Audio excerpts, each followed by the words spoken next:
Assalamualaikum warahmatullahi wabarakatuh.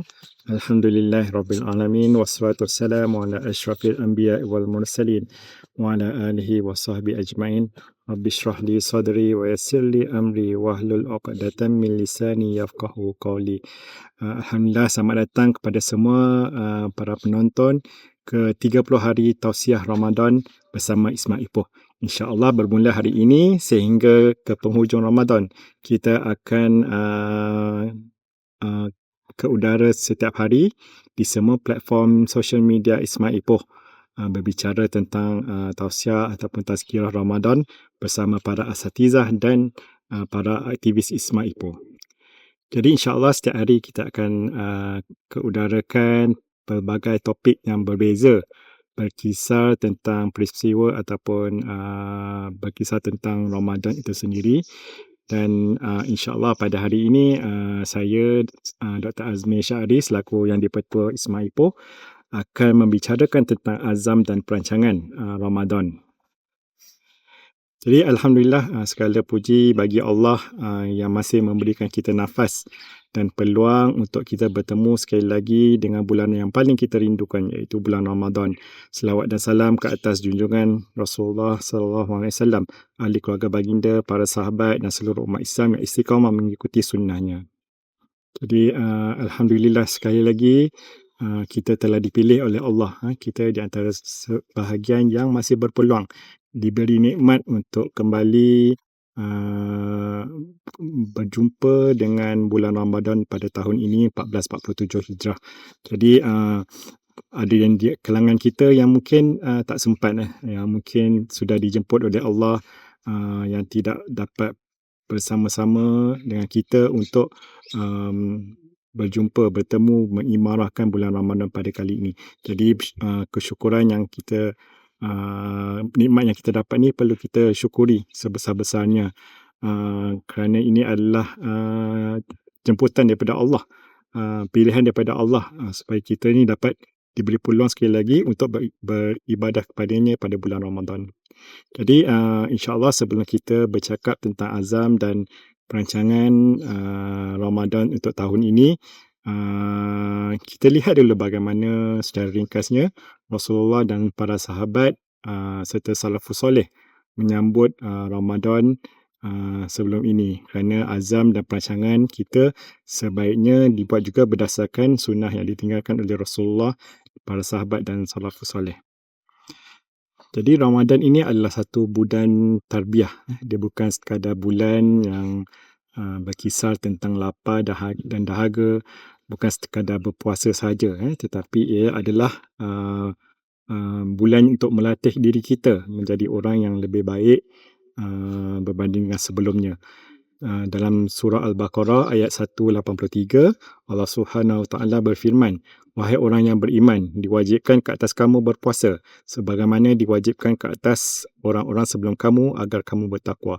Jadi dalam ayat ni jelas apa yang cuba disampaikan, iaitu bahawa tujuan untuk kita berpuasa ini adalah supaya kita ni bertakwa. Jadi persoalannya bagaimana Rasulullah SAW dan para sahabat menyambut bulan ini sehingga mereka benar-benar keluar sebagai insan yang bertakwa. Ini yang kita nak contohi, bukan sekadar melakukan rutin amal ibadah tetapi tidak menghasilkan apa-apa natijah ataupun tidak menghasilkan nilai takwa itu setelah kita meninggalkan bulan Ramadan. Jadi penting untuk kita lihat bagaimana Rasulullah SAW dan sahabatnya bagaimana mereka menghayati, menyambut bulan Ramadan ini supaya kita juga dapat lahir sifat takwa ni selepas bulan Ramadan ini. Jadi yang pertama, kita lihat bagaimana Rasulullah dan sahabat mereka sebelum Ramadan, mereka sendiri sudah menunggu Ramadan dengan sangat-sangat rindu. Kalau kita lihat bagaimana para salaf berdoa berbulan-bulan sebelum Ramadan, even dalam doa yang masyhur, Allahumma barik li fi Rajab wa Sya'ban wa balighni ya Ramadan. Ya Allah, berkatilah kami di bulan Rajab dan Sya'ban dan sampaikanlah kami ke bulan Ramadan. Maknanya berbulan-bulan sebelum itu lagi mereka sudah berdoa supaya mereka dipertemukan dengan Ramadan. Dan kemudian selepas bulan Ramadan, mereka teruskan berdoa. Mereka berdoa, semoga ya Allah terimalah amalan kami. Jadi mereka tidak berhenti-henti berdoa sebelum dan selepas Ramadan. Bagi mereka, Ramadan ni bukannya satu benda-benda yang biasa. Ia adalah peluang bagi mereka dan kita untuk mendapat peluang beribadah, peluang mendapatkan keampunan yang mungkin tidak akan berulang pada bulan-bulan yang lain. Jadi ini adalah specialnya bulan Ramadan itu sendiri. Rasulullah SAW sendiri memberi khabar gembira apabila masuk Ramadan. Dalam sebuah hadis riwayat Ahmad dan An-Nasa'i, telah datang kepada kamu Ramadan, bulan yang diberkati. Allah mewajibkan ke atas kamu puasa, dibuka pintu-pintu syurga, ditutup pintu-pintu neraka dan dibelenggu syaitan. Jadi ini kelebihan yang ada hanya pada bulan Ramadan, tidak ada pada bulan-bulan lain. Dibuka pintu syurga, ditutup pintu neraka, supaya kita ni dapat beramal dengan sebanyak-banyaknya. Ketika inilah pahala dilipat gandakan. Ketika inilah pahala yang sunat seperti jadi wajib, pahala yang amalan ibadah wajib berkali-kali ganda kan. Dan ketika ini jugalah dibelenggu syaitan. Jadi di sini ada pertolongan daripada Allah dalam kita nak melaksanakan amal ibadah tanpa apa-apa gangguan syaitan. Okey, jadi bayangkan syurga dibuka, neraka ditutup, apa lagi yang kita nak tunggu kan. Gunakanlah Ramadan yang ada ni, bulan yang Allah berikan kelebihan padanya untuk kita memperbanyakkan amal ibadah. Selain daripada itu, kita lihat bagaimana Rasulullah sebelum Ramadan lagi sudah mempersiapkan diri untuk menyambut Ramadan. Bukan sekadar berdoa saja, tetapi Rasulullah sendiri sudah bersedia melatih diri bagaimana untuk meningkatkan ataupun mempermudahkan amalan di bulan Ramadan. Dalam sebuah hadis riwayat Bukhari dan Muslim, Sayyidatina Aisyah berkata, aku tidak pernah melihat Rasulullah berpuasa sebulan penuh kecuali Ramadan, dan aku tidak pernah melihat baginda lebih banyak berpuasa melainkan pada bulan Sya'ban. Jadi ini bagaimana Rasulullah kan,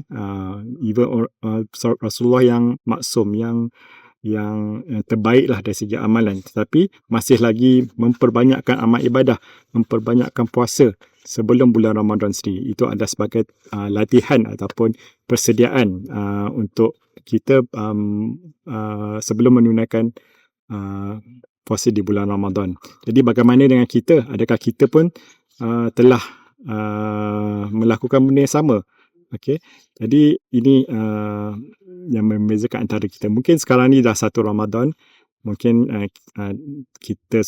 kalau kita sebelum ni tak sempat untuk melatih diri kita berpuasa sebanyaknya, beramal lebih banyak sebelum bulan Ramadan. Jadi mungkin pada masa akan datang sebelum Ramadan tahun depan, jikalau kita dipertemukan lagi, insya-Allah kita juga boleh bersedialah mempersiapkan diri kita. Satunya dengan cara Rasulullah ni, dia memperbanyakkan puasa di bulan-bulan sebelum bulan Ramadan. Jadi ini adalah salah satu persediaan rohani dan fizikal yang bagaimana Rasulullah buat sebelum datangnya Ramadan. Okay. Yang ketiga, Ramadan adalah bulan Al-Quran. Allah berfirman dalam surah Al-Baqarah ayat 185, bulan Ramadan adalah bulan yang diturunkan padanya Al-Quran sebagai petunjuk bagi manusia. Jadi di sinilah kelebihan bulan Ramadan. 17 Ramadan diturunkan Al-Quran kepada Rasulullah, dan disebabkan itulah Ramadan ni kita tidak boleh lari daripada memperbanyakkan amal ibadah membaca Al-Quran. Kita lihat bagaimana orang-orang sentiasa bertadarus, cuba menghatamkan Al-Quran di bulan Ramadan. Jadi ini juga adalah berdasarkan apa yang dilakukan oleh Rasulullah dan para sahabat salafus soleh. Daripada Ibnu Abbas, daripada Ibnu Abbas dalam hadis riwayat Bukhari, Ibnu Abbas berkata, Jibril menemui Rasulullah setiap malam Ramadan dan bertadarus Al-Quran bersama baginda. Jadi Rasulullah setiap hari membaca Al-Quran, bertadarus bersama dengan Jibril, malaikat Jibril. Jadi pada tahun kewafatan baginda dilebihkan Al-Quran ditadarus bersama malaikat Jibril sebanyak 2 kali. Dan para sahabat pula, kalau kita lihat dalam sejarah, ada yang menghatamkan Al-Quran setiap 7 hari, ada yang menghatamkan Al-Quran setiap 3 hari, dan ada yang setiap malam, terutamanya pada 10 akhir Ramadan, mereka menghatamkan Al-Quran. Bayangkan Al-Quran yang beribu-ribu ayat tu dapat dikhatamkan dalam satu malam, ataupun dalam beberapa hari. Mungkin benda ni susah bagi kita, tapi bagi orang yang hidup dengan Al-Quran, sentiasa Al-Quran di hati dan di lidah mereka, benda ini bukan satu benda yang mustahil lah. Inilah yang membezakan kita dengan generasi yang terdahulu, bagaimana mereka hidup dengan Al-Quran. Mereka tidak pernah lekang berzikir dengan zikir Al-Quran. Okey. Dan yang keempat, mereka, Rasulullah dan sahabat mereka ni bersungguh-sungguh pada 10 malam yang terakhir. Dalam sebuah hadis riwayat Bukhari dan Muslim, Sayyidatina Aisyah berkata, apabila masuk 10 malam yang terakhir, baginda mengikat kainnya bersungguh-sungguh, menghidupkan malam dan membangunkan keluarganya. Kenapa? Kerana ada satu malam yang semua orang tahulah, kerana Lailatul Qadar. Dalam surah Al-Qadar ayat 3, Lailatul Qadar itu adalah lebih baik daripada 1000 bulan. Jadi ini adalah cara Rasulullah menghidupkan 10 malam yang terakhir kan. Bukan pada 27 Ramadan saja, tetapi 10 malam yang terakhir, kerana ganjarannya juga adalah lebih besar kan. Kalau kita menghidupkan ditakdirkan kita menghidupkan amalan pada malam Lailatul Qadar, sebagaimana kita beramal lebih daripada 1000 bulan ataupun 83 tahun. Bayangkan satu malam lebih baik daripada 83 tahun beribadah. Kita pun mungkin tak sampai umur 83 tahun beribadah, tetapi Allah beri kelebihan, Allah beri ganjaran, kemudahan. Beribadah satu malam saja lebih baik daripada 83 tahun kita beribadah. Okey, dan kita lihat bagaimana Rasulullah, sahabat, salafus soleh ketika ini mereka akan menggunakan masa tidur mereka. Mereka bangun qiyamul lail, mereka akan menangis, berdoa, bertawajuh kepada Allah kan. Dan mereka merayu dan berdoa supaya mereka ni tak terlepas daripada malam tersebut. Jadi ini adalah satu cara bagaimana mereka menghidupkan malam terakhir di dalam Ramadan. Yang kelima, mereka juga menjaga akhlak, bukan sekadar menahan lapar. Dalam sebuah hadis riwayat Bukhari, Rasulullah SAW sabda, barang siapa tidak meninggalkan perkataan dusta dan perbuatan keji, maka Allah tidak berhajat pada dia meninggalkan makan dan minumnya. Jadi di sini Rasulullah menyuruh tinggalkan perkataan dusta, tinggalkan perbuatan keji. Dan dengan itu Ramadan ni dia bukan sekadar melatih kita untuk beribadah, tetapi mendidik kita menjaga lidah, menjaga pandangan, menjaga hati dan akhlak. Bukan sekadar berpuasa dan melaksanakan amal ibadah yang khusus. Dan juga yang terakhir, kita lihat bagaimana Rasulullah, sahabat juga bersifat sangat pemurah pada bulan Ramadan.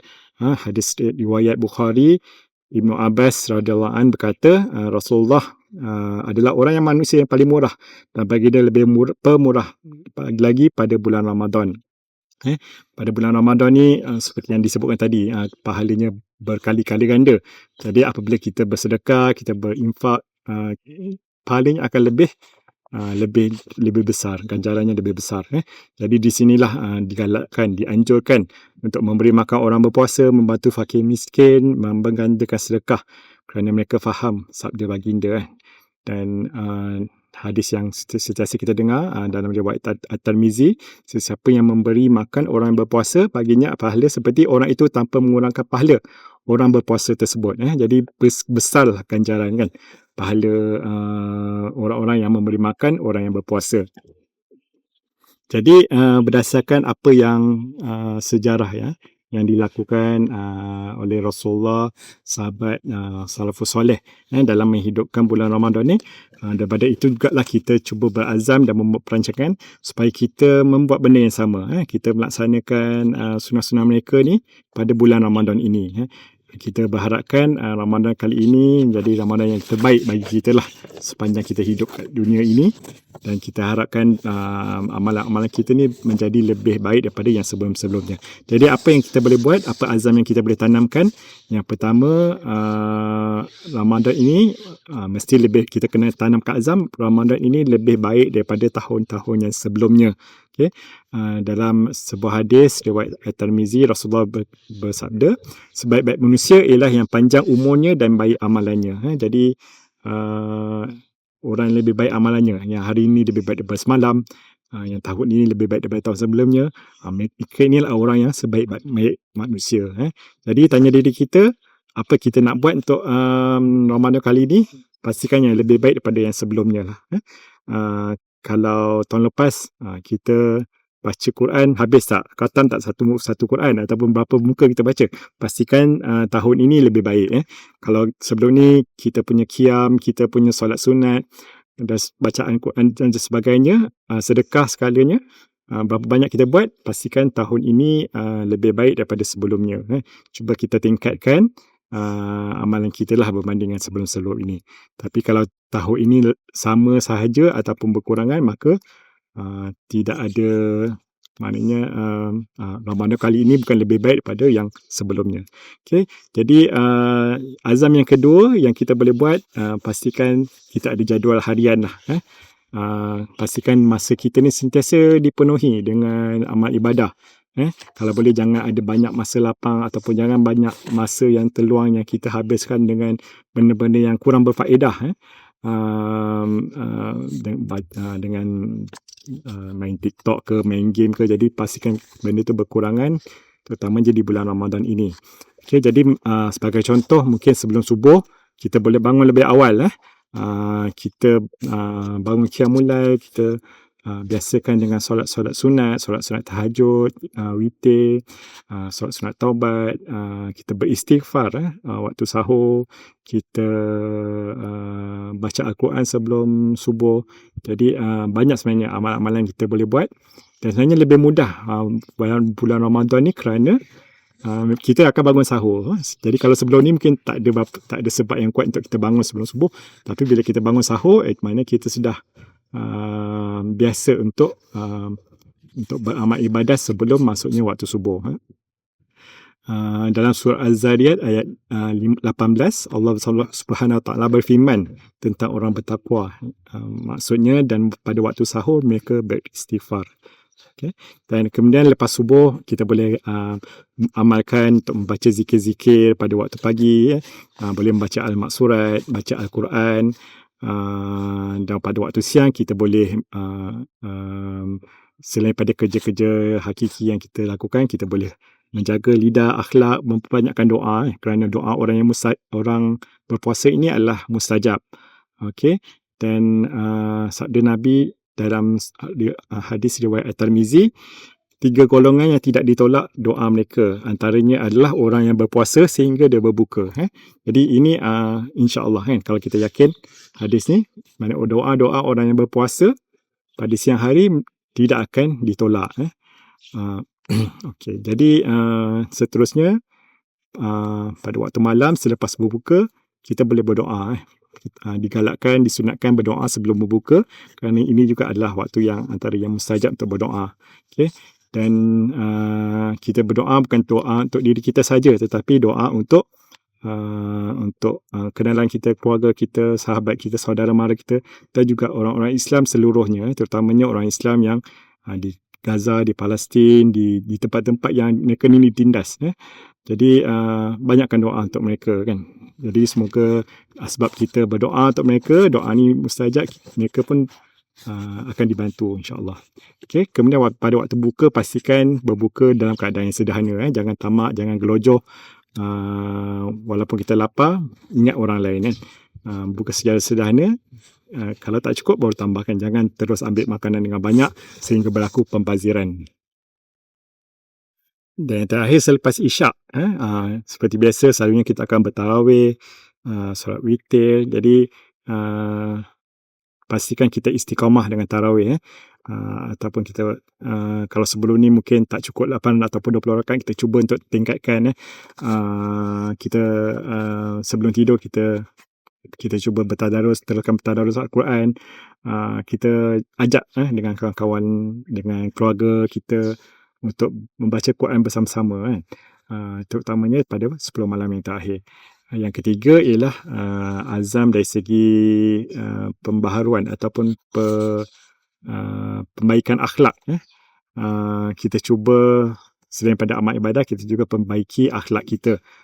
Ramadan ni bukan sekadar tahan lapar, tetapi Ramadan juga juga adalah masa yang terbaik untuk kita tarbiyah diri kita untuk menjaga lisan, hati, akhlak kita lah, seperti mana dalam hadis riwayat Bukhari dan Muslim, Rasulullah SAW bersabda, apabila seseorang kamu berpuasa, jangan berkata keji dan jangan bertengkar. Jadi cuba kan kita kurangkan, kalau tak nak banyakkan berkata keji dan jangan bertengkar, ialah kan tak perlu pun bercakap benda-benda yang tak perlu kan. Lebih baik berdiam saja ataupun penuhkan masa yang kosong daripada kita berborak kosong dengan kawan. Mungkin kita boleh berzikir, baca Quran dan sebagainya. Kemudian yang keempat, azam kita ialah untuk memperbanyakkan sedekah. Kita lihat bagaimana Rasulullah di bulan Ramadan juga banyak membelanjakan harta untuk Islam. Kita set aside lah, maknanya setiap hari berapa banyak kita nak bersedekah. Kita tak perlu banyak, asalkan yang penting konsisten. Dan dalam sedekah kita, pastikan juga kita sediakan duit untuk orang Islam di Palestin, khususnya lah kan. Mereka memerlukan bantuan kita kan, kerana mereka disekat kiri kanan atas bawah kan. Jadi di sini perlulah bantuan daripada kita. Satu, bantuan dari segi kewangan jugalah. Selain daripada itu, yang terdekat mungkin kita boleh bantu dari segi tajaan iftar, kita bantu untuk orang-orang yang susah kan. Dan kita juga bantu untuk badan-badan dakwah, badan-badan Islam, NGO yang memerlukan duit kita untuk melaksanakan tugas-tugas dakwah, tugas-tugas menyebarkan Islam ini. Jadi mana kita cuba pelbagaikan duit yang kita nak sumbangkan tu pada semua ini, insyaAllah. Dan Allah berfirman dalam surah Baqarah ayat 110, apa sahaja kebaikan yang kamu lakukan, kamu akan mendapatinya di sisi Allah. Jadi insyaAllah ini antara azam dan perancangan yang kita boleh laksanakan lah untuk bulan Ramadan 1447 Hijrah ini. InsyaAllah kita cuba, kalau tak semua, sebahagian tak ada masalah, tapi yang penting kita kena konsisten lah, berterusan sehingga ke penghujung Ramadan. Dan sebagai penutup, Ramadan bukan sekadar datang, ia datang membawa tawaran pengampunan, rahmat dan pembebasan dari neraka. Dalam sebuah hadis riwayat Bukhari dan Muslim, Rasulullah SAW bersabda, sesiapa yang berpuasa bulan Ramadan dengan iman dan mengharapkan pahala, diampunkan dosanya yang lalu. Jadi bayangkan kalau ini adalah Ramadan kita yang terakhir, jangan kita jadi orang yang menyesal kerana dia tidak bersungguh-sungguh dalam melaksanakan amal ibadah dalam apa yang kita bincangkan sebentar tadilah. Jadi setakat itu saja. Terima kasih kerana mendengar. Assalamualaikum warahmatullahi wabarakatuh.